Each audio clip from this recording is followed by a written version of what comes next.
सागर में पहली बार sunshine path care लेकर आया है सबसे कम मूल्य में सर्व सुविधा युक्त पैथ लैब। यहाँ पाए सभी जांचें, खून, ब्लड प्रेशर, थायराइड और बहुत कुछ।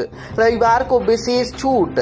हमारा पता है बुंदेलखंड मेडिकल के सामने, सनशाइन पैथ लैब, सागर। सेट कर रहा 200 रुपए की कितने की सेट करे हैं 200 रुपया। 220 रुपए की कौन सी बियर कर रहे हैं? पावर करें 10,000 पावर कूल। और तुम बताओ। और 220 की है कैन। जो कल लाई हुज्जे तुम उन्होंने कैन हमने नहीं लाई था ना, बाटल लाई थी, बाटल लाई थी ना, वीडियो बना लाई थी। समेत को क्वार्टर है 100 को। 100 को नहीं है, 110 को, 300।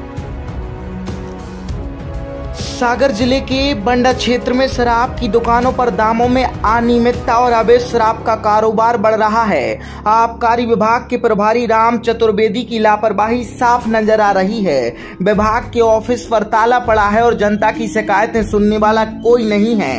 ग्राम, शहर और ढाबों पर अवैध शराब की दुकानों का संचालन जोरों पर है, लेकिन विभाग के अधिकारियों के पास इसका कोई जवाब नहीं है। इसी बीच आबकारी विभाग के नियमों का उल्लंघन होते हुए देखा जा रहा है, जहां शराब दुकानों के पास चखना बेचना भी जारी है, जबकि शासन ने इस पर प्रतिबंध लगाया है। भैया, बंडा में आबकारी विभाग के कभी अधिकारी देखने को मिले हैं आपको? मुझे अभी ये ऑफिस ही मालूम नहीं है कि बंडा में आबकारी का ऑफिस कहाँ पे है, और अधिकारी तो दूर की बात है। बंडा में आबकारी से रिलेटिव जितने भी चीजें हैं वे खुलेआम इलीगल तरीके से अवैध रूप से बिक रही, चाहे शराब हो, गांजा हो, जो कुछ भी हो।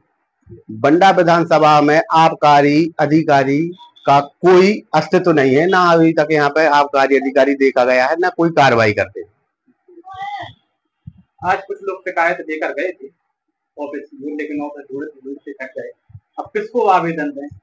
कर्मचारी गायब हैं, अधिकारी गायब हैं, लेकिन उन्होंने बताया कि भैया अब शटर पे चिपका जाएंगे आज हम।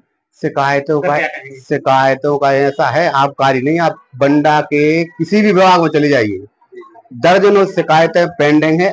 उन्हीं आवेदनों और शिकायतों पर कार्रवाई होती है जिसमें अधिकारियों को पैसा मिलता है, और बाकी गरीब के आवेदन और जनहितैषी आवेदनों पर कोई कार्रवाई नहीं होती है। अधिकारी पूर्णतः भ्रष्टाचार में लिप्त है, खासकर बंडा विधानसभा में, और जनप्रतिनिधियों का भी कोई दबाव नहीं है उन पर। कलारियों में भैया अधिक रेट पर शराब भी बेची जा रही है, धड़ल्ले से बिल्कुल अवैध शराब भी चल रही है। ग्रामीण क्षेत्र का है या नगरीय क्षेत्र का है, इस पर क्या कहेंगे? सरासर शराब दुकानें हैं और शराब विक्रेता है, जो कलेक्टर ने अभी गाइडलाइन की थी, आपको रेट लिस्ट का QR कोड चिपकाना चाहिए, जिससे कि जो ग्राहकों को शराब की रेट मालूम चल सके कि इसकी रियल कीमत क्या है। लेकिन अनेकों दुकानदारों ने रेट लिस्ट का QR कोड नहीं चिपकाया है। कलेक्टर को इस पर ध्यान देना चाहिए और इस पर कार्रवाई करनी चाहिए। भैया, आबकारी विभाग के अधिकारी कहते सब कुछ सही चल रहा है, आपने किस प्रकार से देखा? अब वो तो कहेंगे ही सही चल रहा है, क्योंकि पास उनको बिल्कुल सही तरीके से उनके पास है जो पहुंच रहा है। अब आप समझ जाइए कि किस तरीके से सही चल रहा है। सही समय पर उनको पहुंच रहा है तो सब कुछ सही चल रहा है। बाकी अवैध शराब खुलेआम धड़ल्ले से बिक रही है, और बंडा में तो भीड़ भाड़ वाले क्षेत्रों में बिक रही है। बंडा की कलारियों पे आपने कोई अनियमितताएं देखी? अनियमितताओं का अंबार लगा हुआ, पूरी कलारी अनियमितताओं का अंबार, और इलीगल तरीके से भीड़ भाड़ क्षेत्र में चल रही है। इसको बाहर होना चाहिए। जी भैया, अहाते भी शराब दुकानों के लगभग 20 मीटर दूर होने चाहिए, जबकि शासन अहातों को पूर्णतः बंद कर चुका है, लेकिन शराब दुकानों के बाजू में ही अहाते चल रहे हैं। वहीं लोग शराब ले रहे हैं, वहीं पी रहे हैं, और एक्सीडेंट भी हो रहे हैं और लड़ाई झगड़े भी हो रहे हैं। ठीक है भैया, आज किस संबंध में आए थे आबकारी ऑफिस?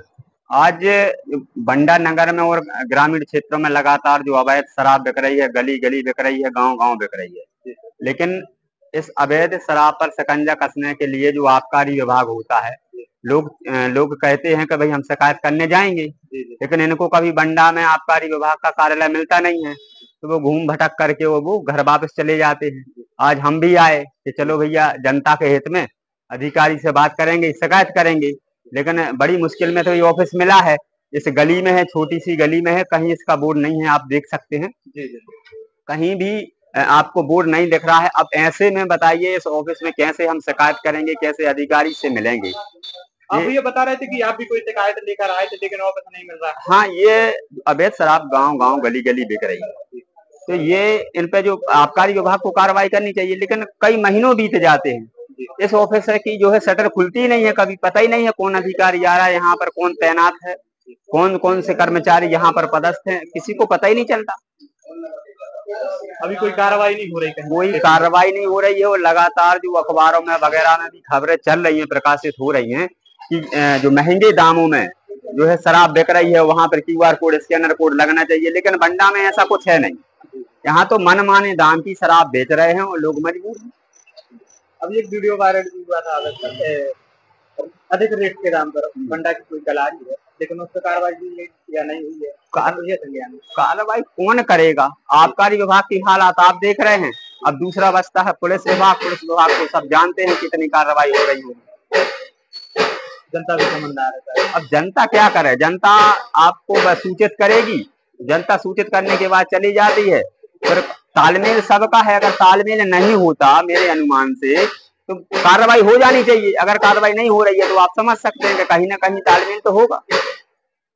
ये अमृतकाल है भैया, पता है आपको? जी। कल 51वां आपातकाल का प्रेस वार्ता रखी गई थी जी। उसमें भाजपा नेताजी बोल रहे थे कि ये अमृतकाल चल रहा है। लग रहा है आपको अमृतकाल है? हाँ, मुझे लग रहा है कि अमृतकाल है। इसलिए लग रहा है क्योंकि आज अमृत को जो है शराब है, शराब को कुछ लोग अमृत भी बोलते हैं, तो बिल्कुल है। अगर गांव-गांव, शहर-शहर, गली-गली में शराब बिक रही है तो मुझे लगता है उन्होंने सही कहा होगा कि ये अमृतकाल है। धन्यवाद भैया।